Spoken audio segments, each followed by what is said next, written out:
আসসালামু আলাইকুম, কেমন আছেন সবাই? তো আজকে আমি আপনাদেরকে আমার সব গহনা দেখিয়ে দেব আর কিছু কথা শেয়ার করব আপনাদের সাথে। প্রথমেই আমি চলে আসছি এই যে আমার চুড়িগুলো নিয়ে। তো সত্যি বলতে আমার কিন্তু কোনো সোনার জিনিস নেই, সোনা বা রূপা যাই বলেন না কেন, কোনো কিছুই নেই। তো এই হচ্ছে আমার চুড়িগুলো একটু পরি হাতে। তো আমি যেখানেই যাই না কেন আমি সবসময় হিজাব করেই যাই। তো এই যে হিজাব করার জন্য আমার এই যে এগুলো এখানে থাক। তা এখানকার পাথরটা পড়ে গেছে দেখেন। এই হচ্ছে আমার কপরে দেখেন, এই যে আমার কানের দুল। বিয়ের আগে আমি অনেক শৌখিন ছিলাম বুঝছেন। এটা অবশ্য বিয়ের পরেরই কেনা। আমার ভাসুর মানে সরি দেওরের বিয়ের সময় কিনেছিলাম এগুলো আর এগুলো। তো তারপরে এই যে আমার একটা বক্স। তো এই বক্সগুলো আমার বিয়ের আগের এই বক্সটা। তো আমি এইভাবে সব কিছু আমার বক্সে রেখে দিতাম। ও শিট, এটা খুলে গেছে টিকলিটা। এগুলো একসাথেই কিনেছিলাম। তো এইভাবে থাক, খুলে গেছে, এটা পরে লাগিয়ে নেব। তো তারপরে দেখেন এই যে এটাও আমার বিয়ের আগের। তো আমার বিয়ের আগের আমি বিয়ের আগের অনেক শৌখিন ছিলাম বুঝছেন। মানে আমি এইসব জিনিসপত্র সব কিনে কিনে রাখতাম, সব কিছু কিনতাম, মানে পড়তাম না কিন্তু কিনতাম। এই যে এটার একটা আছে, আর একটা আমি হারিয়ে ফেলছি। তো যাই হোক, আর এই যে এই কানের দুলগুলো আমার কাছে অনেক ভালো লাগে, আমার অনেক ফেভারিট এক জোড়া কানের দুল। তো এগুলো আমি পরতে পারি না, যার কারণে কারণ হচ্ছে আমি কানে কিছু পরতে পারি না, কারণ কানে কিছু পরলে আমার কান ব্যথা হয়ে যায়, যার কারণে আর এগুলো পরা হয় না আমার। এটা হচ্ছে আমার হাজবেন্ড আমাকে দিয়েছিল মানে গিফট করেছিল বিয়ের আগে। তো যাই হোক, আর এই যে হচ্ছে এটা একটা সেফটি কিনছিল। এটা আমার অনেক মানে হয়েছে কি, আমি যে এগুলো সেফটি পিনগুলো ব্যবহার করি, আমি যেখানেই যাই না কেন আমি অবশ্যই হিজাব করে যাই। তো হিজাবে তো আমি এগুলো পরি, কিন্তু আমার না এই এই জিনিসগুলো না, মানে এই সেফটি পিনগুলো আমার টিকেই না বুঝছেন। কিন্তু মা মানে কি বলবো, এইটা পুরনো হয়ে গেছে, এটা যে নষ্ট হয়ে গেছে, তারপর আমি অনেক যত্ন করে রেখে দিছি, কারণ এটা আমার হাজব্যান্ড আমাকে গিফট করেছিল, বিয়ের আগে গিফট করছিল। তো এটা অনেক দিন টিকছিল আমার কাছে, যার কারণে এটা আমি রেখে দিছি। আর এই যে চুড়ি, আর আমার কাছে আমার দুইটা মালা ছিল, সেই মালা দুটো অ্যাক্সিডেন্টলি পাচ্ছি না এখন খুঁজে। আর সত্যি কথা বলতে সোনার জিনিস আমার আমার একদমই নাই। সোনার জিনিস বলতে আমার এই যে জাস্ট এইটাই দেখেন, এটা হচ্ছে আমার বিয়ের আগের নাকফুল। এই যে দেখাই, এটা বিয়ের আগের নাকফুল ছিল আমার। এই যে দেখতে পাচ্ছেন কিনা। তো এটা হচ্ছে আমার বিয়ের আগের নাকফুল। জাস্ট আমার কাছে এইটুক সোনাই আছে। আর হচ্ছে নাকে আমি একটা পরে আছি, সেটা নাকেরটা খুলে দেখাবো। নাকেও ঠিক এইরকমই ছোট একটা আছে আর কি। ঠিক আছে, এইরকম এতটুকি। সেটা সম্ভব হলে আমি অন্য সময় আপনাদেরকে খুলে দেখাবো, সমস্যা নাই, বা নাক থেকে দেখিয়ে দেব। তো এই হচ্ছে আমার গয়নাগাটি বা সাজনের মানে সাজকাজের জিনিস যাই বলেন না কেন। আর আমার কাছে প্রচুর আলপিন আছে, এই যে প্রচুর আলপিন আছে।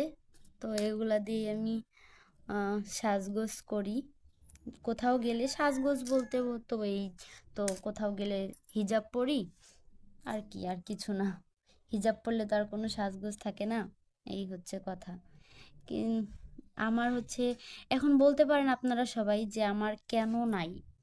উম, হ্যাঁ, যে আমার সোনার জিনিস বা রূপার জিনিস আমার কেন নাই, ঠিক আছে? বলতে পারেন যেহেতু বিয়ে হয়েছে, বিবাহিত নারী এই তো থাকা উচিত, তাই না? অথবা মানে বিবাহিত নারী হোক বা অবিবাহিত নারী হোক, মেয়ে মানুষের তো মানে একটু হলেও সোনার জিনিস থাকা উচিত। সোনা না থাকলেও রূপা থাকা উচিত, তাই না? অনেকের মনে প্রশ্ন জাগতে পারে। তো সেটাই আজকে আপনাদেরকে বলবো, সেই জন্য আজকে ভিডিওটা করা।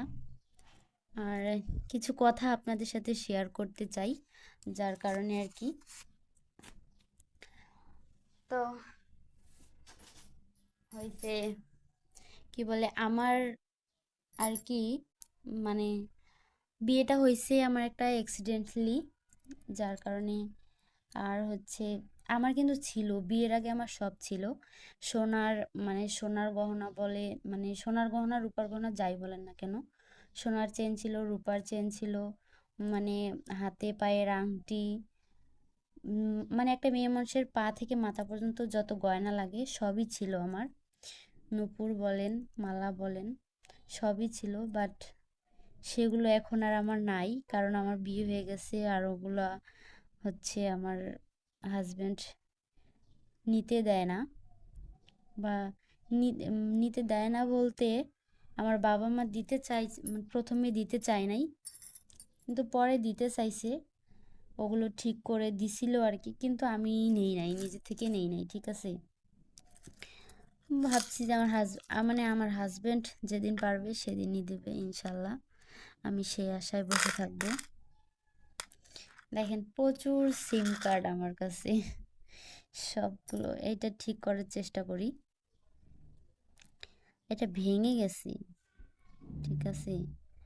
তো ছিল আমার বিয়ের আগে সবই ছিল, সবই ছিল, বাট এখন কিছুই নেই। এটা আমার দুর্ভাগ্য, দুর্ভাগ্যই বলেন আর কি বলে উম, সৌভাগ্যই বলেন না কেন, আমি মনে করি না যে এটা আমার কোনো দুর্ভাগ্য। কারণ আমার হাজবেন্ড একদিন পারলে অবশ্যই আমাকে দেবে, এমন না যে দিবে না, আমার হাজবেন্ড অবশ্যই আমাকে দিবে,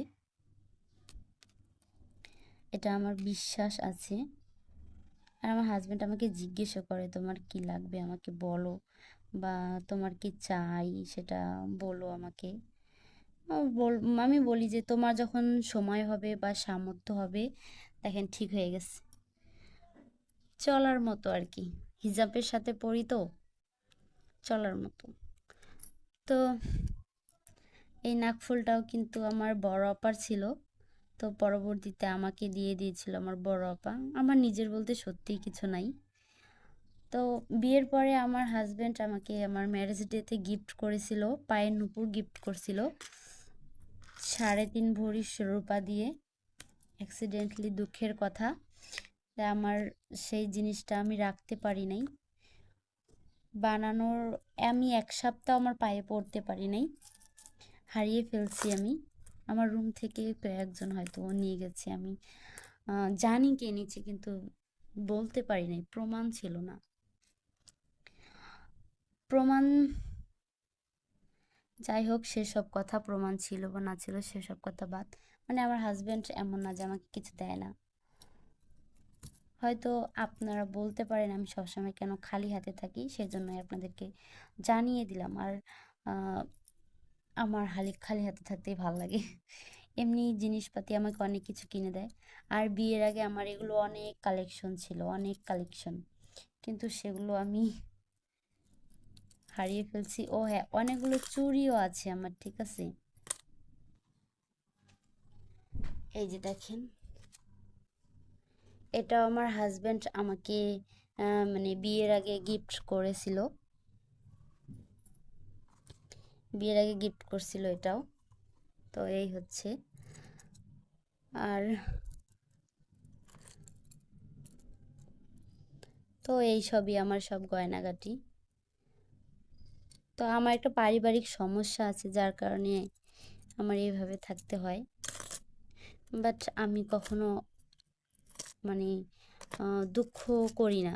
আল্লাহ যেভাবে রাখছে আমাকে, ইনশাল্লাহ আলহামদুলিল্লাহ অনেক ভালো রাখছে আমাকে। সবাই আমার জন্য দোয়া করবেন। আমার ছোট্ট সংসারটার জন্য দোয়া করবেন। ইনশাল্লাহ আমি যেন ভালো থাকতে পারি স্বামী নিয়ে। আর আমার জীবনের যত ক্রাইসিস আছে সব যেন সব ভুল বোঝাবুঝি যেন ঠিক হয়ে যায়, এই দোয়াটা করবেন। ধন্যবাদ সবাইকে কষ্ট করে ভিডিওটা দেখার জন্য। আল্লাহ হাফেজ।